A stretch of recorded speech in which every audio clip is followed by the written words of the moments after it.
Hello and welcome to lecture 7 of this Python tutorial series. We are studying function. The topic of today's session is built-in function. Specifically, we are studying main, max, div, mod, length, round, power, sorted, type and some built-in function in Python. Let's start. Built-in function. Python interpreter has a number of functions that are built in into it and are always available. We have looked some of the built-in function previously, such as input, print, range. Today we will see mean. Mean function returns the minimum of the argument which it has received at the input. For example, in this case, mean has 5 argument 1, 2, 3, 4, 5. It will find out the minimum and it will print the value at the output. Click on the cell, run the cell, you will get 1 at the output. Second example, in this case, mean has 4 argument 25, 65, 85, 15. When you click on the cell, run the cell, the output will be 15. Click on the cell, run the cell, you get output as 15. Second built-in function we are considering today is max. Similar to mean function, max function returns the maximum of the argument which it has received. Example, in this case it has 5 argument. Maximum of those 5 argument is 8. When we run the cell, we get the 8 as output. In the second case, maximum of the 4 argument it has received, maximum is 890. Output will be 890.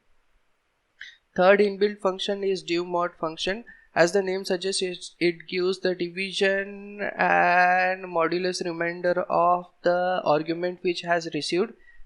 When you divide the first argument by the second argument, quotient and remainder will be written. For example, if 5 is divided by 2, the quotient is 2 and remainder is 1. Therefore, output of this division will be 2 and 1 and it is written as a tuple. In second case, if any one of the argument of the divide mod function is a float value, then the quotient and the remainder which is written is in floating point numbers. 8.5 divided by 3, therefore quotient is 2.0 and remainder is 2.5.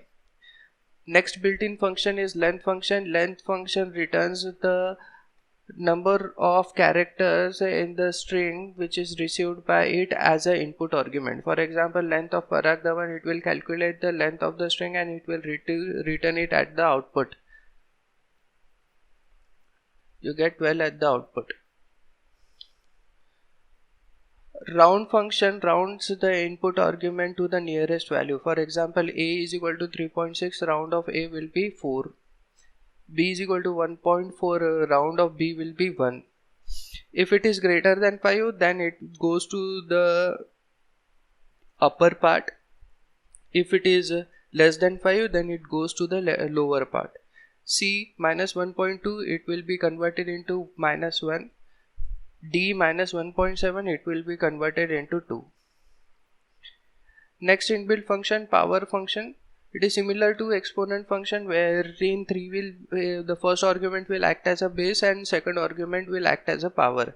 If you run power of 3, 2, it will compute 3 to the power 2 and 9 will be given as a output of the result.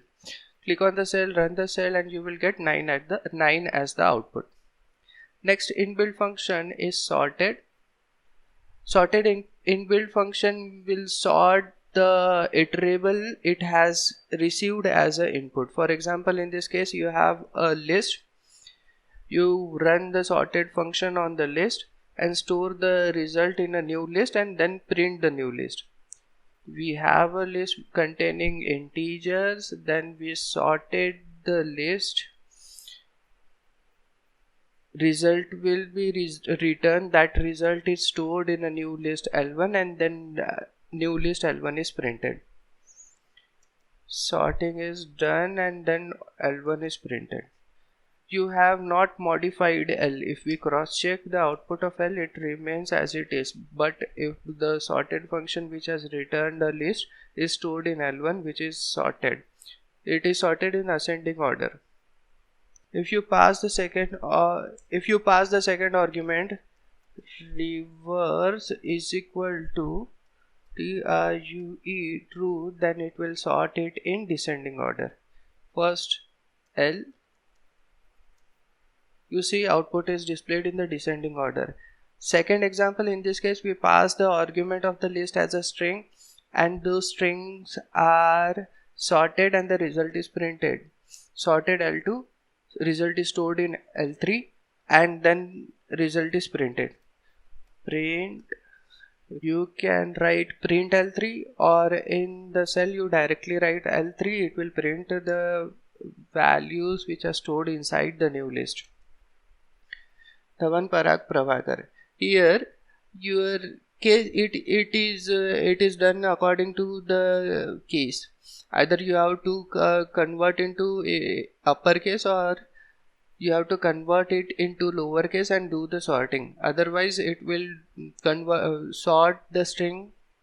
The sorting depends on the case. If it is uppercase, then uppercase character string will be sorted first, and then lowercase character string are sorted next. For example, in this case, Dhawan was printed first and Parag Prabhakar was printed last. If this is lowercase and remaining two are uppercase, then first the uppercase string will be sorted and then the lowercase string will be sorted. Click on the cell, run the cell. You see the uppercase string were sorted first and then the lowercase string were sorted.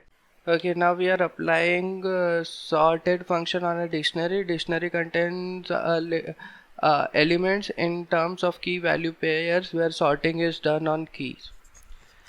We have a dictionary D1 which contains the three elements. First key is 1, value is Parag, key is 2, value is Prabhakar, key is 3, value is Dhawan.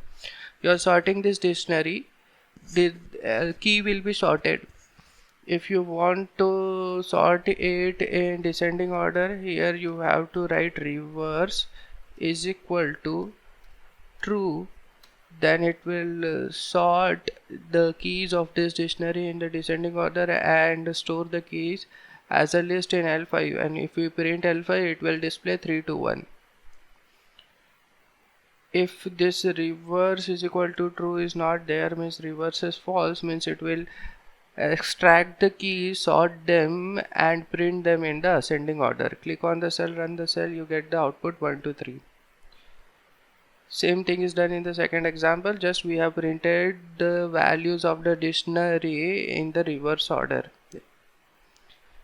If you want to get the value of the dictionary using the key, you can use a get function. D1 is a dictionary which contains 3 elements, and if you want to access the value using the key, you can use d1.get. You give the key and it will give the value at the output. Click on the cell, run the cell, you get Parag as output because one key has a Parag value. If you have d1.get 3, you will get Dhawan as output because for key 3 you have a value Dhawan. Next inbuilt function is type.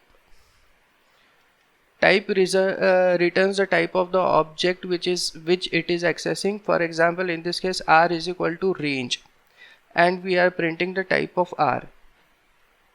In Python everything is an object, so we are returning a range which is containing a value from 0 to 30, means 0 to 30 minus 1.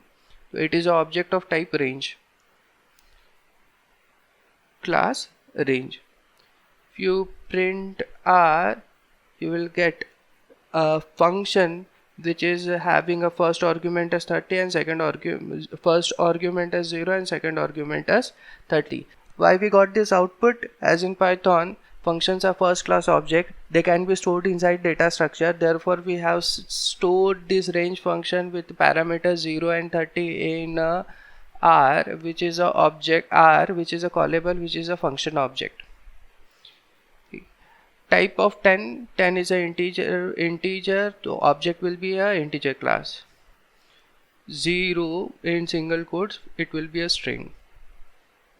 Next inbuilt function, last inbuilt function for today's video, sum. Last built-in function for today's lecture, sum accepts an argument as a iterable, computes the sum of all the elements in the iterable and returns the sum as a output. For example, in this case it has a list with the 3 elements 10, 20, 30. It will add these 3 elements and give the result at the output. Sum L6, where L6 contain 3 elements, sum will perform the addition of the elements of the iterable and it will give the output. Thanks for watching. Do hit the subscribe button for more such technical contents.